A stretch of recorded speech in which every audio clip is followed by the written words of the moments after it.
छत पर से कोई खाली कोई खाली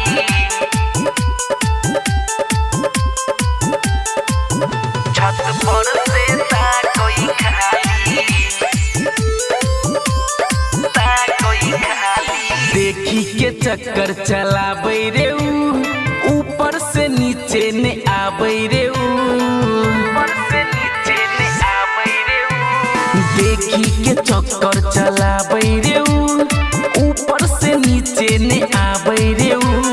कहै छलै नील आबै रे अरबा भाई सो देलकै पिटाई रे देखो में लागै छौरी अमर पाली छत पर से कोई खाली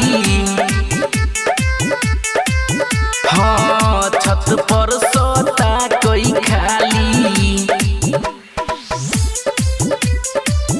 छत पर सोता कोई खाली डीजे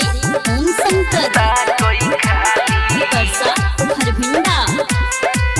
हाँ चढ़ल जवानी ओकर उमर कम सीन रे ताकै जब हमरा पर धड़कै हमर दिल रे बाबू सोना कही उ करे छले फोन आ दिन रात हमरा उ करे छले तंग आ जेने जेने जाई री होई रे अरबा ताकै छले खाली टुकुर टुकुर देखो में लागै छौरी अमर पाली छत पर से कोई खाली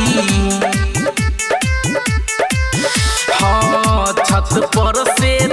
कोई खाली छत पर सोता कोई खाली डीजे कोई ओम खाली शंकर परसा हरभिंडा। हाँ राइटर विवेक राज करे खूबे तंग रे राजू जोशीला संगे करे रोजे मेल रे गाँव टोला में घूमी घूमी करे परेशान देखिए के ओकरा उ कहै छै जान और गेन ओपिन जख्मी जितेंद्र करे छलै खाली हाला हाला देखो में लागै छौरी अमर पाली छत पर से कोई खा